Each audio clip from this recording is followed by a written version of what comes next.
I am speaking with Katy Garner, founder of Stress Less Life today. Hi, Katy. Hi. How are you? Thank you for being here. Yeah, I'm really well, thank you. Are you? Yes, good. Thank you very much.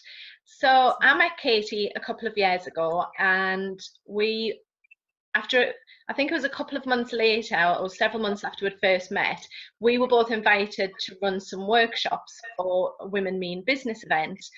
And we were standing getting ready to give the talk, and Katy then mentioned to me how she'd had a breakdown a few months prior. She was standing here so calm and, just able to sort of like give these tools to these women on how to sort of overcome stress. So I was just wondering, Katy, if you could talk a little bit about what happened sort of like with your breakdown, how did that come up and how you felt, etc. Yeah, well, it was actually just 2 months before that talk that I'd had the breakdown. And even while it was happening, I knew that it was a blessing. I knew that it was a breakthrough, because what had been happening was I'd left work about a year or year and a half maybe before that to run my own business, and knowing nothing about business and having literally no one to help me, except one friend who's a massage therapist, and so all the money worries and all the stress of that kind of just culminated, and I was following loads of coaches who were not spiritual, should we say, maybe not congruent with my soul. They were very ego driven, very you've got to do this at this time, otherwise you're a failure, and it was just all a bit too much, really. And eventually my brain just shut down. I called it a shutdown, but when I went to the doctors a couple of weeks later, they said, "Oh, you've had a breakdown." I was like, "Oh, okay, that makes sense now," because I just needed nothing. I needed no stimulation. There was like a little square of blank whiteness on my wall that had no shelves or pictures or anything. I could look at that, and I had to have silence, and it kind of went on for a while like that. And then when I started to come back into the world and see people again, I was having panic attacks, which I've never experienced before in my life. So that was it was a bit weird, actually. And my initial thoughts with it all was, right, I'm going to video all this so that I can use it and I can help people and stuff. And that was just still being in that old, like, egotistic kind of style of thinking about things. And then a friend of mine sent me a book by Marianne Williamson. Oh gosh, what was it called? Oh, is that to do with miracles? Tears to Triumph. Oh, right, okay. Yeah. And that just shifted me straight back into, this was just my soul calling me back from the craziness that I was following. So I read that Tears to Triumph. I started following A Course in Miracles. What else? Oh, Gabrielle Bernstein's The Universe Has Your Back as well. Was really helpful. So I was kind of like consuming as much as I could to help myself. And totally stepped away from business, from being a therapist, from helping people, because I just wasn't in a strong enough place to be able to help other people. So I went back to my care job. I've been a carer, basically, history as a carer for 18 years, and I kind of wanted to start being a hypnotherapist and being a therapist to help other carers, because who cares for the carers, right? So by the time I came to do that talk with you, which I'd pre-booked and I didn't really want to cancel, and I wasn't quite sure if I'd be able to do it, and there was 2 talks I had booked. There was also one for my friends WI that had sort of 60 people in it, and I wasn't sure if I was going to be able to do it, but I just had to, because I'd said that I would. And actually doing the talk, sort of standing there and standing in my power and doing what I'm supposed to be doing and what I know that my soul is calling me to do, was actually really cathartic, I suppose. Well, maybe not cathartic is the wrong word, but therapeutic. And it really kind of reinforced to me that eventually, once I'd healed and once I'd got better, that this is what I really need to be doing, is to be helping people in this way. And I loved standing there and talking to people, and it was really helpful to have you there to thank you. mention that to me. So thank you, because I don't know if I'd have been able to do it without just saying to somebody, "Oh God, this is what I'm going." Oh, thank you. I know I don't think I could remember like what to say. Do you know what I mean? I think I was just like, "Oh, I'm really sorry you've been through that," or because when someone tells you something, that's quite personal, isn't it? And I remember just thinking, oh my God, like I never knew, because you can't see it necessarily all the time, can you, in someone when they're going through that, I suppose, unless you're that close to that person, and even living with them, I suppose, would be maybe the only time. Like, did you feel like you had to put on like a front to the outside world? Yeah, and because I was already operating as the stress less specialist, so what a failure was I to then have a breakdown. Yeah. It wasn't even I was just feeling a bit stressed or anything like that. It was literally a full-blown nervous breakdown. So I felt like a real failure at that point in time. But it actually, that happening kind of over the sort of months of healing, it's kind of broken down that face that I had to put on, and I realise now that I don't have to, it's fine, I'm human, we're all human, and our human condition means that we kind of have this feeling of separation from each other, and the feeling of separation from source and the universe where we all come from, and it's okay to not be okay. to not be okay. Yeah, it's okay to have that vulnerability, because that's actually really not normal and much more common than we realise, especially with social media. We see the face of things, don't we?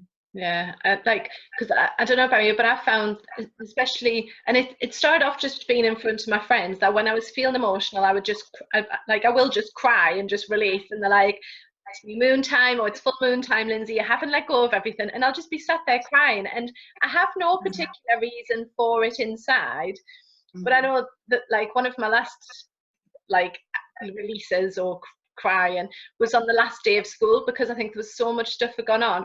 And I just sat in my daughter's kindergarten class with tears rolling down my eyes. And I was like, can't stop them, they're just coming. And my friend's husband sort of patted me, he went, you've got really bad hay fever, haven't you? I was like, yes!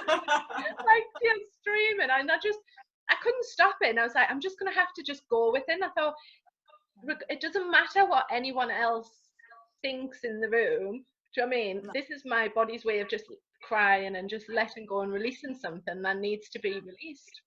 Absolutely. It's healthy. It's the most healthy thing. People think that you're weak if you cry, and actually it's the opposite. Yeah, but I suppose for some people they might not have that support network or that safe space necessarily to be able to do that, so they feel as if, like, I used to work at a major retailer years ago, and it's only recently where I'm like, oh my God, I used to put on this mask every day going in, and I wasn't me at all in that environment.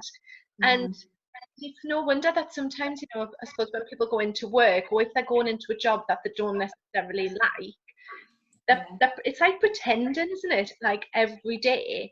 And at some point, you can't keep up that pretense all your life, can you? Absolutely. When I look back, like, I had the work mask, and I had because I've always been a bit of a chameleon. I'm such a people pleaser that I've always sort of I used to pride myself on being able to fit in with any group of people. So whoever I was with, I would put on the mask of whatever would fit, would make me fit in there and please those people. And so, it's kind of, the breakdown kind of stripped all of that away, and I think I'm just me now. Yeah. It's pretty awesome. So did you have an awareness of all this healing stuff or spiritual stuff before this breakdown happened, or did that come because of being in that position? No, it started about 7 years ago. Yeah, 2012. It kind of all began. I know that was a year of upheaval for many people. It was a big shift, wasn't it? 2012, which that's when I started learning about. And it was a book called Ask and It's Given by Abraham Hicks. It was the first thing that I came across. I'd heard about The Secret, but I didn't know the name of the book. I'd heard that Noel Edmonds had this system, and it got him this job and Deal or No Deal. So I went into town searching for this book, and I'd forgotten the name of it, but there was a massive display of the purple Abraham Hicks books, and I was like, oh, that's the one I'm supposed to read. Yeah. So it kind of started from there, and I started, do you know, one of the main turning points as well, actually, I was speaking to my auntie, she was over from Texas, and I said to her, I'm really envious of your faith. She's a Christian, and it really brings her a lot of comfort. I said, I'm so envious of your faith. And she said, you don't have to have faith you don't have to be religious to have faith. I was like, oh, I see. And that was kind of stuck with me, really. Yeah. And that was sort of the beginning of my spiritual journey, I guess. I ended up then leaving my whole life. I left my husband and my house and my dog and my job all in one go. Wow. Big. And went off thinking, right, that's it. I know what's on my vision board, gonna make it happen, and it's taken years and years. Because although I trained as a therapist and then I trained as a yoga instructor and a wellness coach, there's still those sort of deep paradigms and beliefs that are in your mind can be pretty tricky to shift. Yeah. And for me, it was always the money one that was the worst, and it's starting to turn now. Thankfully, I found the right sort of people to help me to shift those blocks now, which is awesome. Such a relief. I think that's the last one for many people, especially. I think that, like you said, especially with empaths or therapists or anyone who wants to help other people, it's like, it feels like that is the last stumbling block for a lot of people. Do you know what I mean? So it's like you're healing yourself, you're healing your emotions, physically you're getting yourself well, etc. And it's like, this is the last block that needs to be overcome to be able to then just be like, move forward even more. Yeah, and the reason for that is because we've got this disparity in society where it's either money or happiness and helping people, and we've completely got it wrong. We've got it turned on its head completely. So I used to believe that money was greed and power and all of these really superficial kind of evil things, because that's what I'd learned, that money was evil. And actually that's just completely untrue. Money is just energy, it's an exchange, it enhances the good or the bad in people, and it's necessary for us to live. We're on this earth, we need money, and we need to value ourselves enough to actually exchange what we can offer people for money. And it's huge, especially for therapists, and like you say, it's such a big thing. And yeah, I find myself now, I know that my beliefs on it have changed now, because I find myself trying not to correct people in conversation when they still have those beliefs that I used to hold. Yeah. So I found it helpful to sort of surround myself by people who want to have money because they want to make a difference in the world, because it's only once you've got money that you can make a real difference. Yeah, exactly. Yeah. So I was just going to go back to the vision boards and the law of attraction, because I think it was on your website. So you do state that you are a big believer in the law of attraction. So did that come about from reading that book by Abraham Hicks? Yeah, that was the beginning. Starting to see stuff manifest, basically. Yeah, and a couple of the first things that manifested, because I was still with my husband then, there was a group. Do you remember a group called Stomp? And they like like that. I wanted to see them for 20 years. Yeah, it's just something that I'd always wanted to do, and I could never afford it, and it was never right and stuff. And one day I just thought, right, I need to go out and do something.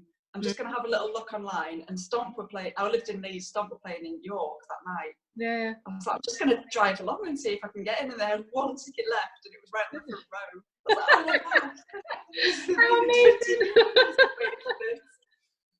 so things like that just started to happen, like just little things at first, and it was all a bit messy. I suppose the biggest thing that came up that I've just been sort of looking at recently was my car. My car was on my vision board, and someone randomly kind of gave one to me, the one that I wanted. Yeah, I was saying that. I was like, oh my god, that's awesome. Yeah. But my belief system was still a bit messy, because I wanted, when it was on my vision board, I wanted to have that car and have paid for it, when actually I got the car when I still couldn't afford it. Yeah. So that was just still a little disparity. But when I look back now, I've been really assessing this lately, because I'm running my webinars again and helping other people with their law of attraction journey to step out of stress so that they can get in the receptive mode. And I've been looking at my life now, and actually when I look back at 2012 at that first vision book that I made, well, this is it. I've done so many of those things that were in there already. My life has completely turned around. So you've ended up creating the life that you wanted to create, but it has taken a while, because sometimes people think, oh, if I put it on my vision board, it'll happen next month. But like you said, I think sometimes you can get so caught up in the how, like for example, you know, how am I going to get a new car? How am I going to pay for it? And it's like, it's about forgetting the how bit, isn't it? It's just about believing and feeling that it's on its way. Yeah, it's really is. It comes down to faith. Yeah. Deciding, No. and to step out of stress, because once you've got the stress thoughts in your mind about the reality that you're in at the moment, then that creates the stress in your body, and that's blocking the flow of energy that you need to manifest. Yeah, no, I believe that, because I tell people as well, I'm like, I just have this innate trust in the universe. I'm like, I can't explain why I believe in it, but I just know that I believe that, you know, that I'm going to be able to, that I can create what I want to create, and that I can manifest into my life the right opportunities. And I think I'm better now. If something doesn't work out for me, I'm like, oh well, it wasn't meant to happen, and I just let it go. I don't sit there thinking, oh my god, you know, I don't get angry about it, I don't get annoyed. I'm just like, it's life, it happens, you know, just let it go. It wasn't meant to be. Is that sort of like what you think as well? Absolutely, because and when things like that do go wrong or seem like they're going wrong, you know, whereas before I might have catastrophized about it, now I know that there's a lesson in there. There's something in that situation that's helping me to grow, because when you've got a big dream and you're here and you want to get to here, you've got to turn into a different person. You've got to become the person that can handle this. And to get there, you've got to face different challenges and things that will help you grow into becoming that person. Yeah. And that's what I've learned through this journey. But also that it really is just about getting out of your own way. There's so many cliches, but you end up repeating the same sort of things as well, don't you? And saying the same sort of things. But I'm like, I think the more people that say it, you know, and the more people that hear it, it's like eventually the penny drops for people. Another cliche. Yeah. But it's for me, it's all about planting seeds, and it's like, yeah, when people keep hearing the same message, eventually it's going to click, isn't it? And it's going to register, and people, they might make a change because of something that they've heard or something you've said. So even though we do keep saying the same stuff and the cliches and using everyone else's words and everything else, then, you know, it's going to make a change, isn't it? And people are going to start looking for things to help them with stress, for example, or how to attract the right stuff into their life. Can I just say as well, sorry, yeah, go on. No. I just got to say, I was looking at your website, right, and can I just read your mission statement, because I was like, or one of them, because I was like, oh, I love this. So Katy's mission statement on our website said that she is here to help raise the collective consciousness of humanity by empowering the individual to master the self. I love it.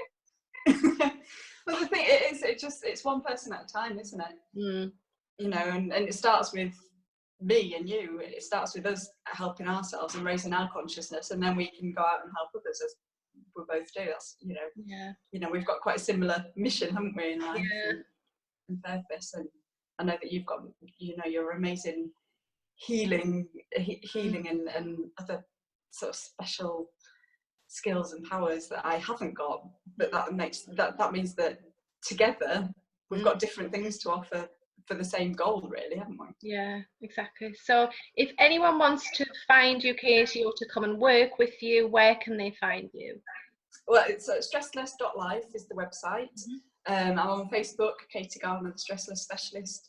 I'm also running sort of 2 or 3 times a week at the moment webinars for my next program, which is Stress to Success. So if you go on the website, look for the free online course, session, you can find the details of that there. It'd be great to have you there. Awesome. So I'll put the links as well under this video. So if anyone wants to go and speak to Katy and work with her, then I can do.